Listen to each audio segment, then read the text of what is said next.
وعليكم السلام ورحمة الله وبركاته.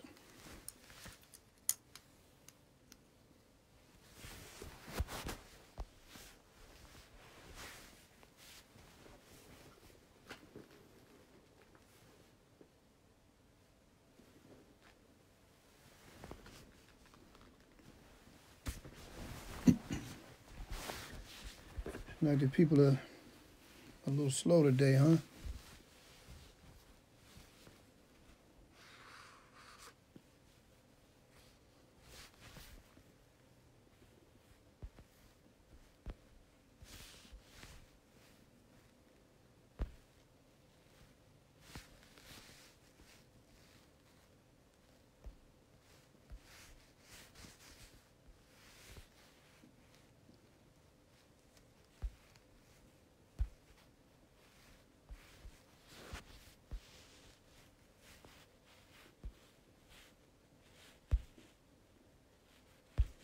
وعليكم السلام ورحمة الله وبركاته.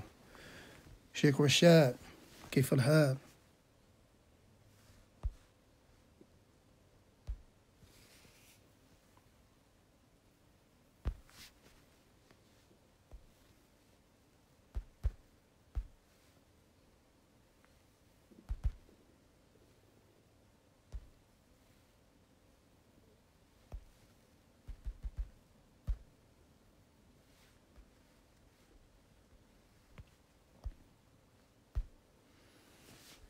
Okay, Bismillah ar-Rahman ar-Rahim. Wa alaykum as-salam wa rahmatullahi wa barakatuh. Jamal, what's good, man? Now, so today we're going to get into some of the things that corrupt the fast. That corrupt the fast or break the fast. The mufsidat as-sawm. Mike, salam alaikum wa rahmatullah. للصيام مفسدات يجب على المسلم أن يعرفها ليتجنبها ويحذر منها.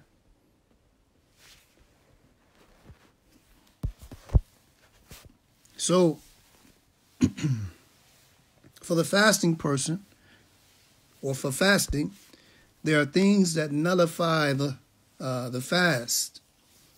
And it is a must that the Muslim know what these things are. The Muslim should know the things that nullify their fast. And they should try with all their level best to avoid them. And to be cautioned and be aware of them. To be aware and beware. لأنها يفطر الصائم. Because it affects the fasting person and it nullifies his fast. Excuse me. And those muftirat, muftirat, from them, number one is al-jima'a, sexual relations. فمتى جامع الصائم بطل صيامه ولزمه قضاء ذلك اليوم الذي جامع فيه ويجب عليه مع قضائه الكفارة. So the person who has relations, sexual relations, then this person destroys their fast. This breaks the fast. And it also requires that this person compensate, that this person has to make a compensation, a kafara, a compensation. وهي عتق رقبة. And it is that this person has to free a slave. He has to free a slave. And this is something honorable in Islam and something that Allah subhanahu wa ta'ala encourages,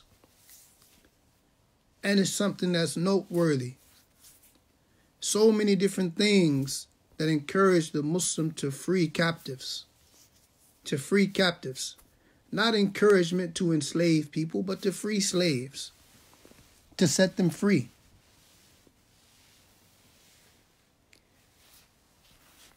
فإن لم يجد الرقبة أو لم يجد قيمتها فعليه أن يصوم شهرين متتابعين. And if a person is not able to free a slave, he's not able to free a slave, he can't find a slave, then this person should give its equivalent. Then he should pay the price or the cost for freeing a slave. And if one is not able to do so, then he must fast 2 consecutive months. He should fast 2 consecutive months after Ramadan.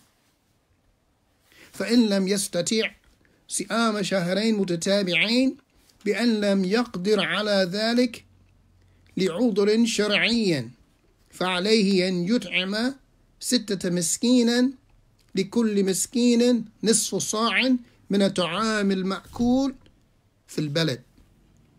Now, and if a person is not able to do that, if he's not able to fast those 2 consecutive months, then he should feed 60 people, a half of a sa'. And this is from the staple food of the country. Whatever the staple food may be, then he has to feed 60 people. And like always, we say, fear Allah. Fear Allah to the best of your ability and do what you're capable of doing. Do what you're capable of doing. If a person is able-bodied, strong, male, female, young, old, if you're capable of fasting, then it's a must that you fast. You can't just feed people for the sake of feeding people because it's easy for you. No, this is a compensation for an infraction. If you were to be arrested or cited and had to pay a fine, you would pay what they told you to pay or serve time.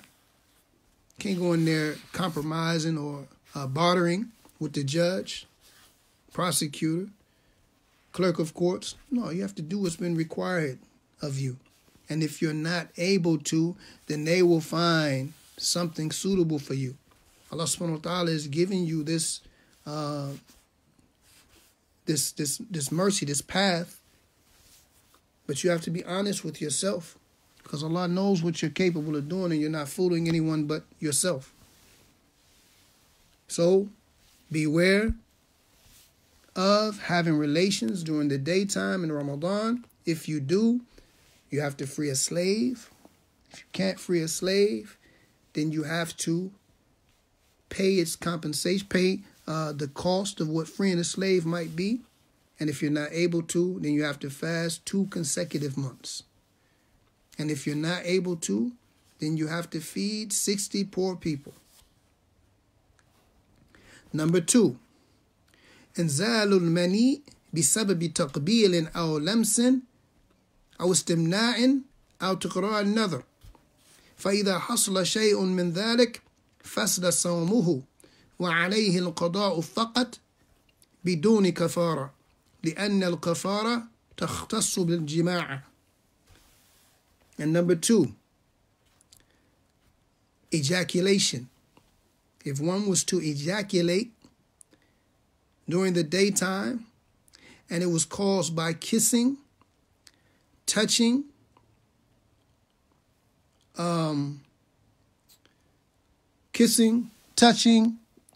if one was to masturbate or to be overcome or to be perpetual in lustful gazing, wa alaikum salam wa rahmatullahi wa barakatuh, then this person will have to make up the day, and he doesn't have to pay a compensation because that's only for relations. That's only for sexual relations. وَالنَّائِمُ إِذَا احْتَلَمَ فَأَنزَلَ فَلَا شَيْءَ عَلَيْهِ وصيامه صحيح لأن ذلك وقع بدون اختياره لكن يجب عليه الاغتسال من الجنابة. And if the person was to be asleep, if the sleeping person, wa alaikum salam wa rahmatullahi wa barakatuh, the sleeping person was to have a wet dream, and this was to take place, and this was to occur, then there would be nothing upon him. His fasting would be correct because this happened without his choice, against his will. It's not something that he did intentionally. But he would still have to make the ghusl. He would still have to make the ghusl. Number 3.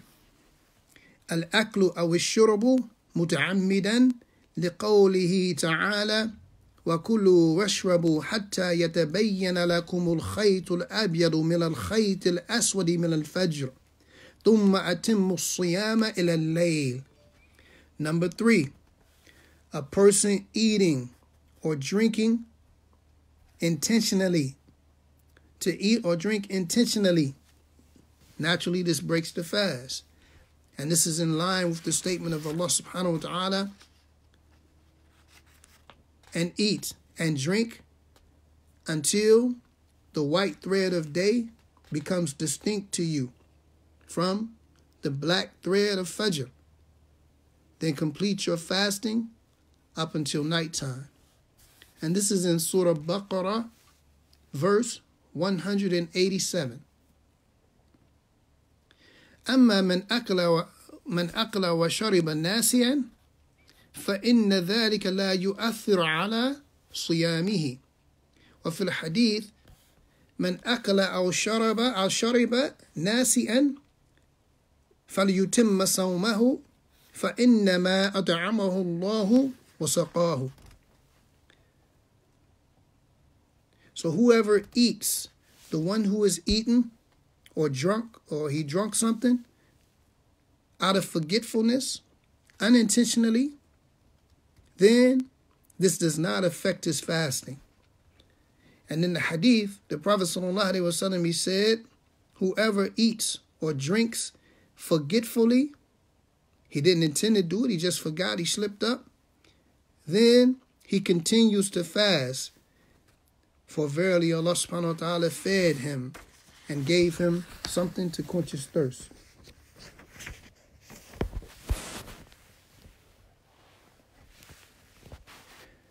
وَمِمَّا يُفْطِرُ الصَّائِمِ, and from that which affects the fasting person or causes him to break his fast, إِيصَالُ الْمَاءِ وَنَحْوِهِ إِلَى الْجَوْفِ عن طريق الأنف وهو ما يسمى بالسعوط وأخذ المغذي عن طريق الوريد وحق الدم في الصائم وكل ذلك يفسد صومه لأنه تغذية له. ومن ذلك أيضا حقن الصائم بالإبر المغذية لأنها تقوم مقام الطعام وذلك يفسد الصيام. أما الإبر غير المغذية فلينبغي للصائم أيضا أن يتجنبها محافظة على صومه. ولقوله صلى الله عليه وسلم دع ما يريبك إلى ما لا يريبك ويؤخرها إلى الليل. And also from the things that affect the fasting person is water. Water that goes into the nose and gets inside of the throat. It gets inside of the throat and it ends up in the stomach.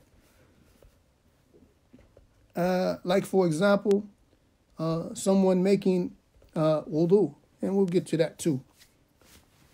Anything that gets inside of the stomach. And also taking injections or infusions.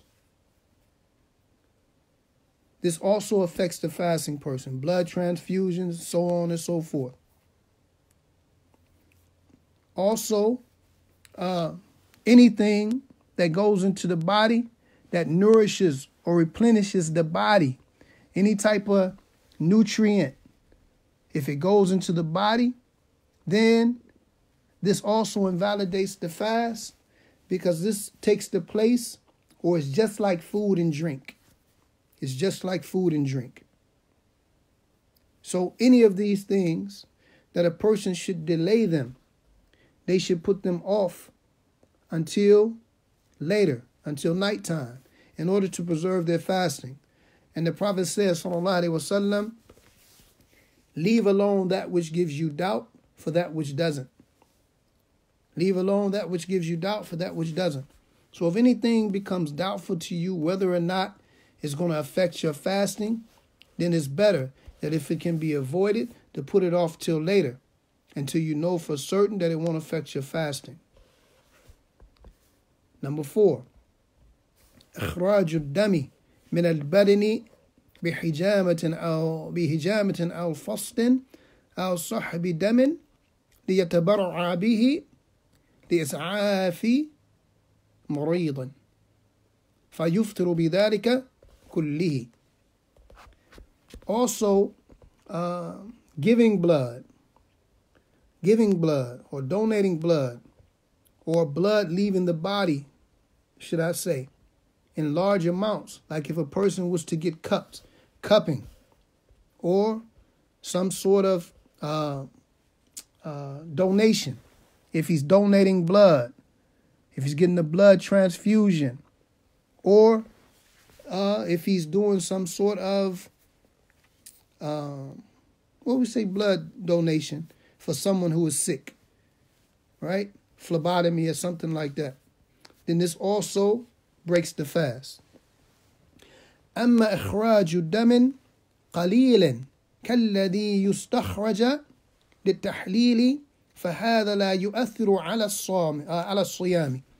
So, as it relates to a small amount of blood that comes out, like if a person was to have his blood checked,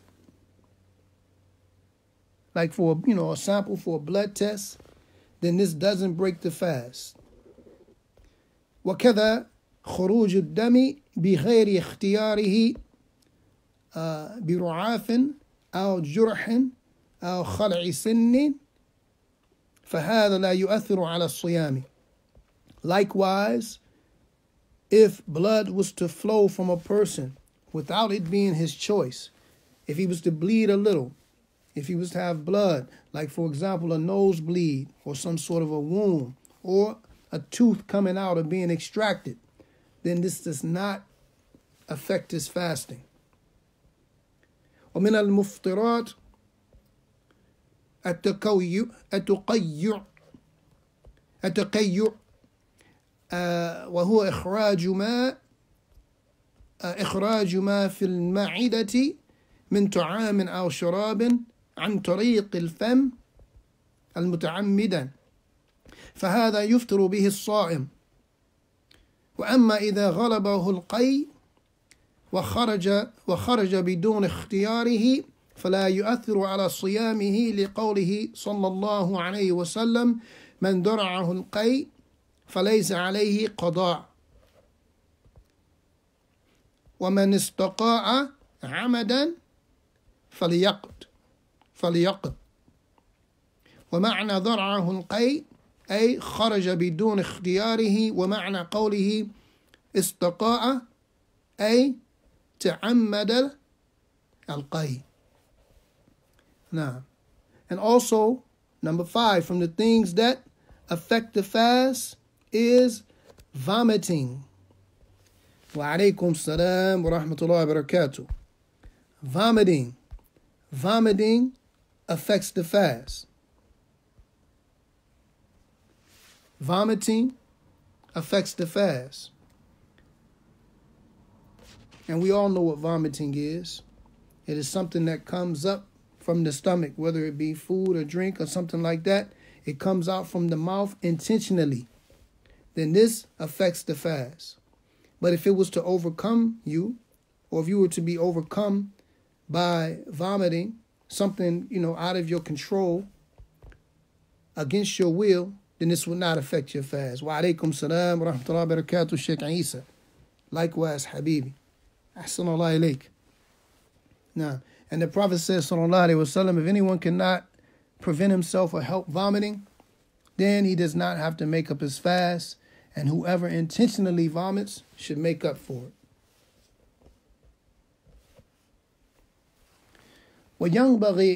وينبغي أن يتجنب الصائم الاكتحال ومداومة العينين بقطرة أو بغيرها وقت الصيام محافظة على صيامه. And it is a must that the fasting person abstain from using, eyeliner and eye drops. They should try to stay away from this in order to preserve their fasting. ولا يبالغ في المضمضة والاستنشاق لأنه ربما ذهب الماء إلى جوفه. قال صلى الله عليه وسلم: وبالغ في الاستنشاق إلا أن تكون صائما. And also making madmada and istinshaq. And this means that when you make wudu, you take the water to the base of the throat, gargling with it, and then sniffing the water into the nose, hard up to the very base of the back of the nose. That these things should be avoided while fasting, out of fear that it may go into the throat and settle in the stomach. Prophet ﷺ used to encourage this, except for when fasting. والسواك لا يؤثر على الصيام بل هو مستحب ومرغب فيه للصائم وغيره في أول النهار وآخره على الصحيح. Also using the siwak, using the miswak, it also doesn't affect the fasting person. And it is desirable. In fact, it is desirable. It is something encouraged and desirable for the fasting person to do. And other than the fasting person, in the beginning of the day and at the end of the day, and this is what's correct. So keeping the mouth clean, using the miswak, is something that doesn't affect the fast. It's something that is encouraged.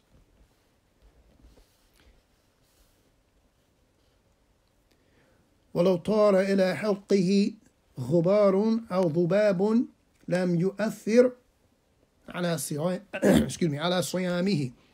And also, if dust or maybe even a fly or an insect was to go inside of a fasting person's mouth, inside of his throat, then this would not affect his fasting. ويجب على الصائم اجتناب كذب وغيبة وشتم وإن شابه أحد أو شتمه فليقل إني صائم. And it is a must that the fasting person stays away, far away from, that he avoids lying and backbiting and cursing other people. And if someone was to do this to him, then he should simply say, I am fasting. Simply say, I am fasting. He shouldn't insult anyone, and if anyone was to insult him, just say, I'm fasting. فإن بعض الناس قد يسهل عليه ترك الطعام والشراب ولكن لا يسهل عليه ترك ما اعتاده من الأقوال والأفعال الردية. ولهذا قال بعض السلف أهون الصيام ترك الطعام والشراب. نعم. For indeed, some of the people, they find it easy to leave food and drink. They find it easy to leave food and drink. But they don't find it that easy. It's not that easy for them to leave away from the statements and actions that are evil. It's easy to abstain from food and drink. But this bad behavior, this speech, and these actions that are bad, that are evil, It's not that easy for them to leave. And with that, some of the Salaf, they used to say that the easiest thing for the fasting person to stay away from is food and drink. SubhanAllah. So our predecessors, they knew this. They knew this. And they were a lot closer to Allah subhanahu wa ta'ala than we are. Yet they found it difficult. Yet there were people in their time who found it difficult. So how about us? فعلى المسلم أن يتقي الله ويخافه ويستشعر عظمة ربه واطلاعه عليه في كل حين وعلى كل حال ويحافظ على صيامه من المفسدات والمنقصات ليكون صيامه صحيحا. So it is a must upon the Muslim that he fears Allah subhanahu wa ta'ala, that he has fear of Allah subhanahu wa ta'ala, that he's conscious of Allah subhanahu wa ta'ala, and that he fears him, and that he feels and he understands his majesty and his might, and that he is mindful of it in every time and in every place. And he must preserve his fasting. He should be careful to preserve his fasting, to protect his fasting from all of those things which corrupt it, which nullify it, which takes from it and makes it deficient and weak, so that his fasting will be correct. وَيَنْبَغِي لِلصَّائِمِ أَنْ يَشْتَغِلَ بِذِكْرِ اللَّهِ وَتِلَاوَةِ الْقُرْآنِ وَإِكْثَارِ مِنَ النَّوَافِلِ فَقَدْ كَانَ السَّلَفُ إذا صاموا جلسوا في المساجد وقالوا نحفظ صومنا ولا نغتاب أحدا وقال صلى الله عليه وسلم من لم يدع قول الزور والعمل به فليس لله حاجة في أن يدع طعامه وشرابه وذلك لأن لا يتم التقرب السلام عليكم وبركاته. نعم، لأنه لا يتم التقرب إلى الله تعالى بترك هذه الشهوات المباحة في غير حالة الصيام إلا بعد التقرب إليه بترك ما حرم الله عليه في كل حال من الكذب والظلم والعدوان على الناس في دمائهم وأموالهم وأعراضهم. نكير كيف الحال؟ الحمد لله بارك الله فيك. So it is a must, it is imperative for the fasting person to busy himself with the dhikr of Allah subhanahu wa ta'ala. He should busy himself with the dhikr of Allah and the recitation of Quran, and to be plentiful, to do a lot of extracurricular deeds, to do a lot of voluntary actions. And verily the Salaf, the pious predecessors, when they would fast, they would sit in the masjid, they would sit in the various masajid, and they would say, we are preserving our fast. We are not backbiting anyone. We're not engaging in these inappropriate behaviors. We're sitting in the houses of Allah, preserving our fast, reading Quran, remembering Allah, and doing all of the extra things that we can do in order to gain His pleasure.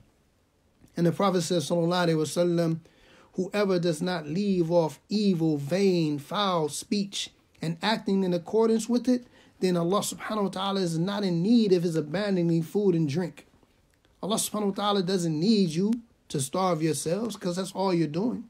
If you're not going away from lying and evil speech and acting in such a way, then Allah is not in need of you abandoning food and drink. And that is because that getting close to Allah subhanahu wa ta'ala is not obtained, Allah subhanahu wa ta'ala is not obtained in that way. It's only obtained by leaving these desires, leaving away from the desires, the desire for the permissible things in other than the time of fasting. إلا بعد التقرب إليه بترك ما حرم الله على كل حال من الكذب والظلم. نعم. So the person actually goes away from the things that draw him nearer to Allah subhanahu wa ta'ala. These are the things that he should avoid, the things that prevent him from getting close to Allah subhanahu wa ta'ala. So all of these impermissible things, vain speech, lying, these things take you away from Allah subhanahu wa ta'ala. They prevent you from getting close to Allah subhanahu wa ta'ala. So a person should avoid these things. Things such as lying, oppression, and aggression towards one's enemies. And he should preserve the people as it relates to their blood, their honor, and their property. Ruya and Abi Hurairah radiyallahu ta'ala anhu marfu'an الصائم في عبادة ما لم يغتب مسلما أو يؤذه. وأن أنس ما صام من ظل يأكل اللحوم الناس فالصائم يترك أشياء كانت مباحة في غير حالة الصيام فمن باب أولى أن يترك الأشياء التي لا تحل له في جميع الأحوال ليكون في عداد الصائمين حقا. نعم. So, وعليكم السلام ورحمة الله وبركاته, Albert. So it has come on the authority of Abu Hurairah radiyallahu anhu, a hadith that has been raised up. He said that the fasting person is in a state of worship so long as he doesn't backbite any Muslim or cause him harm. He's in a state of worship so long as he is not backbiting a Muslim or causing him harm. And Anas, he said,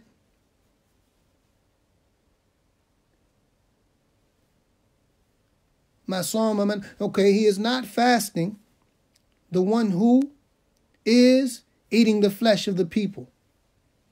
So the fasting person, he abstains from things that were permissible when he wasn't fasting.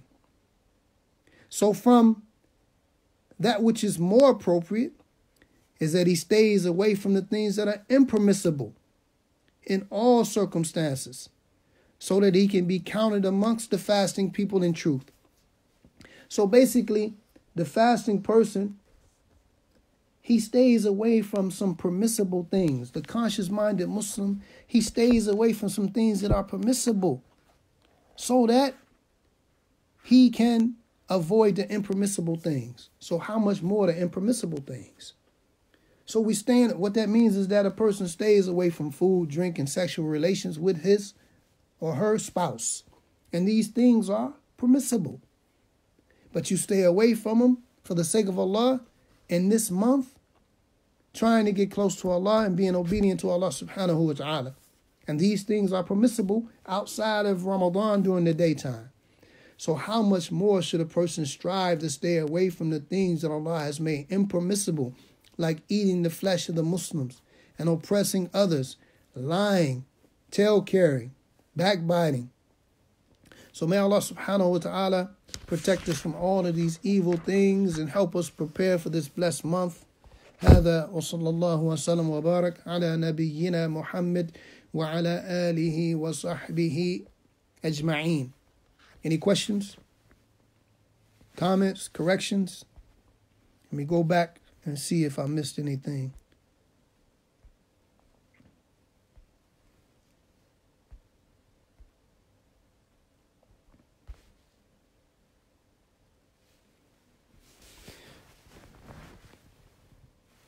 And I know some people had some questions before And sometimes I guess they were kind of slow getting them posted. And I answer them later. So if a person has some questions, you can come with them. If not, we can go over them later. MashaAllah, bro. Love you too. Love you too, brother.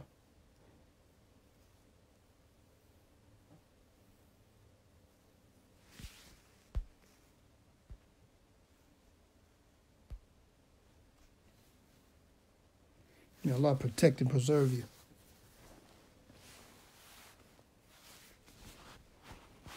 Okay. Inshallah, we'll resume tomorrow. Same time. سبحانك اللهم وبحمدك أشهد أن لا إله إلا أنت أستغفرك وأتوب إليك. السلام عليكم ورحمة الله تعالى وبركاته.